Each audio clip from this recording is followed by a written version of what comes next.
হাসিনা দেশে ফিরে না আসলে গণতন্ত্র উদ্ধার হতো না। নাসিম। দেশ স্বাধীনের পর আওয়ামী লীগেও চিন্তায় বাকশালীয় গণতন্ত্র আর বর্তমান শেখ হাসিনার গণতন্ত্রের মধ্যে কোনো পার্থক্য নেই। ষড়যন্ত্র হচ্ছে, চোখ কান খোলা রাখুন প্রধানমন্ত্রী। শেখ হাসিনা কেন আমেরিকার সমালোচনায় সরব হলেন? শেখ হাসিনার ধারণা আমেরিকা বিরোধী দলকে মদদ দিচ্ছে, তাই ষড়যন্ত্র হচ্ছে বলে তিনি ধারণা করছেন। ক্ষমতা হারানোর ভয়ে তিনি তার কর্মীদের সজাগ থাকতে বলছেন। শহরের দরিদ্রদের 51%ই নতুন দরিদ্র।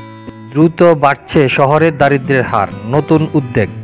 প্রধানমন্ত্রী থেকে শুরু করে সরকারি দলের নেতা কর্মী মন্ত্রীরা দরিদ্র লোক নেই বলে চিৎকার করছেন। আসল সত্য, দরিদ্র লোক বাড়ছে।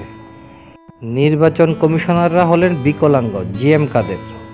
সত্য কথাই বলেছেন, কিন্তু রওশন এরশাদকে সামলাবেন কিভাবে? সরকার পতন ছাড়া ঘরে ফিরবে না বিএনপি নেতাকর্মীরা, ফখরুল। খেলা হবে, তৈরি হয়ে যান, বিএনপিকে ওবায়দুল কাদের। ফখরুল কিংবা ওবায়দুল কাদের দুইজনই কথার বলিতে কেউ কাউকে ছাড়ছেন না। আসল সত্য হচ্ছে কিছুই হচ্ছে না। টাকা দিয়ে রোড প্রোটেকশন নিতে পারবে বিদেশি কূটনীতিকরা। চিন্তাটা ভালো, কিছু ডলারও পাওয়া যাবে, সাথে ডলার সংকটটাও কাটবে। পুলিশ মাদকে জড়ালে কোনো ছাড় নয়, আইজিপির হুঁশিয়ারি। পুলিশ মাদকে জড়ায় এটা সবার জানা, সাথে ছাড়ও পায়। দেখা যাক আইজিপির হুঁশিয়ারি পুলিশকে মাদক থেকে কতটা দূরে রাখে।